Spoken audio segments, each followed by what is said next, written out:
When people aren't adopting a desired behavior, the instinct is often to introduce a bigger incentive or create a stronger mandate, maybe more training or even another communication campaign. But sometimes you don't need to push harder. Sometimes you need to rearrange the room. Subtle changes in your environment can make a desired behavior easier, often without adding another program, incentive, or even a change initiative. Keep watching to discover how. My toddler grandson loves to climb. And for a while, every visit seemed to involve me telling him no, lifting him down from the furniture, and moving things he was not allowed to touch. Then I realized something. I could keep correcting the behavior, but it wasn't changing it. So I decided to ask a different question. What could I shift in the environment that would set him up for success? So I rearranged the family room. I moved the furniture, reduced the incentive for climbing, and made it easier for him to access what he wanted. The climbing didn't disappear completely, but it has dramatically reduced. And you have the same choice in your organizational change efforts. Organizations often focus on correcting the behavior before examining the conditions that create that behavior. When people aren't adopting a new process or way of working, it's easy to assume that they are resistant to change, unmotivated, or unwilling to change. In responding to that perceived resistance, many leaders push harder. They introduce new mandates or threaten consequences. But behavior doesn't happen in isolation. It's shaped by the tools we have available, the processes we follow, the cues in our environment that we see, the support that's available, and the behaviors being modeled by others. So before trying to fix the people, take a look at your environment. The power of shifting the environment has been reinforced for me many times throughout my work in organizational change and my work with individuals and their behavior change. One of the most powerful examples occurred early in my career when I was working with a large health organization and they were transitioning from paper charts to an electronic health record. Today, electronic health records feel normal. At that time, the change was transformational.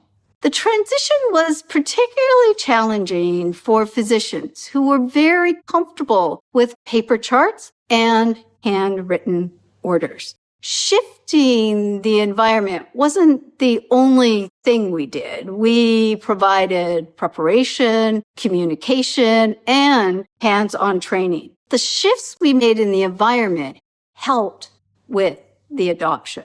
We asked one important question. How could we make entering orders electronically easier and more convenient than returning to paper? So we introduced 3 key environmental shifts. The first, the paper was still available, but it was less accessible. The paper order sheets were not prohibited. The physicians could use them, but they had to ask or make an extra effort to retrieve them. This added just a small amount of friction to the old behavior. Second, the electronic option was ready and supported. When the physician sat down to enter their orders, the computer was ready. The electronic chart was accessible and they had peer support available. The supporters didn't enter the orders for them. They supported the physicians. They helped them work through the uncertainty, reinforce what they had learned in their training, and reduce the fear of making a mistake or appearing incompetent in front of their peers and others on the unit. We made the desired behavior easier and safer. And third, progress was visible and reinforced. Physicians who had adopted the electronic health record, their experiences were shared with colleagues, and some even became peer supporters. This allowed other physicians to see that electronic ordering was becoming the normal way of working and not simply an expectation imposed by an implementation team. There was support and an environment designed to make the desired activity easier. Creating the environment does not mean manipulating people or removing accountability. It means setting people up for success by ensuring the systems around them support the desired behavior rather than reinforce the current state. It means making the desired activity the easier choice. When those old behaviors remain easier, faster, safer, or more familiar, people will return to them, especially when they're busy or under pressure. You may not achieve perfect adoption immediately, but you can create conditions that make movement toward the change much more likely.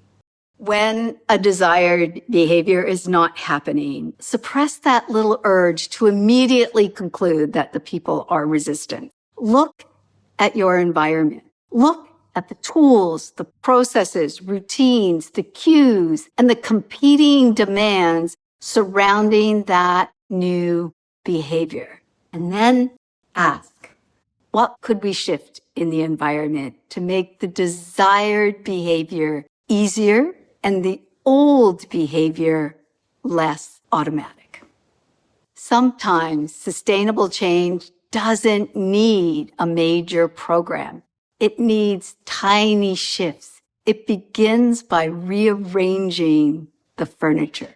So here's your challenge. What is one thing that you could shift in your workplace environment this week to better enable the change you are leading?